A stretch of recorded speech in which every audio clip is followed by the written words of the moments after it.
మన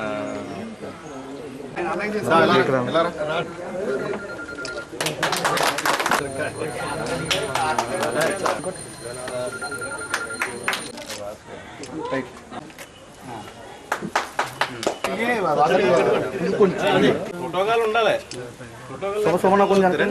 అధ్యక్షుడు మార్గాని రేపు ఒక స్ఫూర్తి మీరు పదవుల్లో కూడా రాష్ట్ర స్థాయిలో ప్రశ్నలు తెచ్చుకోవాలని కూడా మనస్ఫూర్తి కోరుకుంటున్నాం.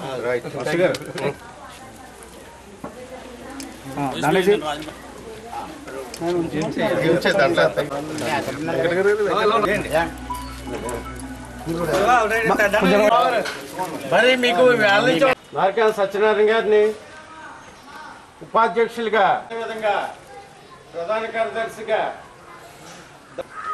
గత 2 సంవత్సరాలుగా ఈ గౌడ సంఘాన్ని అభివృద్ధి చేయాలి. తణుకులో మరి సుమారుగా నాకు తెలిసైతే 30,000 పైచిలక గౌడ సంఘం సభ్యులు మరి ఇక్కడ ఉండగా కేవలం మరి ఏ పార్టీకి కూడా వేళ అనుసంధానంగా కాకుండా అటు ఈ సంఘీల్ని విస్మరిస్తున్నారు ఇక్కడ. ఎందుకంటే మనలో ఐక్యత అనేది చాలా తక్కువగా ఉంది. మరి మిగతా సామాజిక వర్గాలు కేవలం 6,000, 7,000, 8,000 ఉన్న వాళ్ళకేమో రాష్ట్ర కార్పొరేషన్ చైర్మన్లుగా మరి గత ప్రభుత్వంలో పెద్దపీట వేయటం, మరి 30,000 గౌడుల్ని కనీసం పరిగణలో తీసుకోకపోవడం కూడా చాలా బాధాకరం. ఎంచేతంటే మనం కూడా పటిష్టం అవ్వాలి. గ్రామ స్థాయి నుంచి రాష్ట్ర స్థాయి వరకు కూడా గౌడుల ఐక్యతను మనం తీసుకొచ్చే విధంగా మరి రాష్ట్ర వ్యాప్తంగా కూడా మేము పర్యటించడం జరుగుతూ ఉంది మరి సోదరులారా.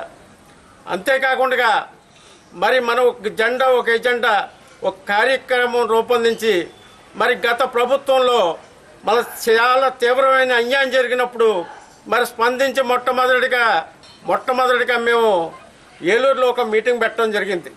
ఆ మీటింగ్లో ముఖ్యంగా మరి ఉభయ గోదావరి జిల్లాల నుంచి కొంతమంది పెద్దలను పిలిచి మరి ఆ యొక్క కార్యక్రమం ఏంటంటే మరి గత ప్రభుత్వంలో మరి చంద్రబాబు నాయుడు గారు రాజమండ్రి బీసీ గర్జన్ మీటింగ్లో మరి అసలు గౌడులు ఉన్నారు అనే పరిస్థితులకి మిగతా కులాల గురించి ఏమో హైప్ చేసి గౌడులు కూడా ఉన్నారన్నప్పుడు చాలా బాధ కలిగింది. మనం ఎదగాలన్నా అదేవిధంగా ఏదైనా ముందు కులం అభివృద్ధి చెందాలి అంటే ముందు మనలో యూనిటీ కావాలి.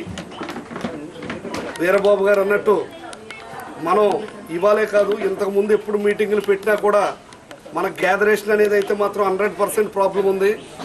అదే మన సబ్ కాస్ట్ ఉన్నటువంటి ఆ కులం ఏదన్నా వాళ్ళ మీటింగ్ అంటే 100 మంది అంటే 100 మంది కూడా కంపల్సరీ హాజరవుతారు. మనలో ఆ గ్యాదరింగ్ లేదు.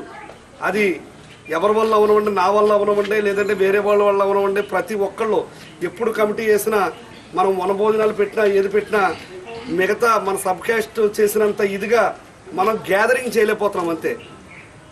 ఈ సర్వేలు ఇవన్నీ కూడా దొంగ సర్వేలు పైకి వెళ్ళినాయి అంటే కూడా కారణం మనలో ఐక్యత లేకపోవడం వల్లే అని, అదేవిధంగా మనలో రాజకీయంగా మనం ఎదగకపోవడం వల్ల ఇవన్నీ జరుగుతున్నాయని 100% ఆ నిజాన్ని మనం ఏకీభవించాలి. కాబట్టి గారికి హెల్త్ బాగాలేదని ఆగాం. ఆయన వచ్చిన తర్వాత మనందరం కలిసి ఒకే తాటి మీద ఉండి ఏమైనా లోపాలు ఏమంటే కూర్చుని సరి చేసుకుని అంతా చేసుకుందామని కృష్ణ గారు చెప్పారు. ఇప్పుడు అలాగే ఆయన సలహాలు సూచనలు చేసుకుని అంతా ముందుకెళ్తామని మీ అందరికి కూడా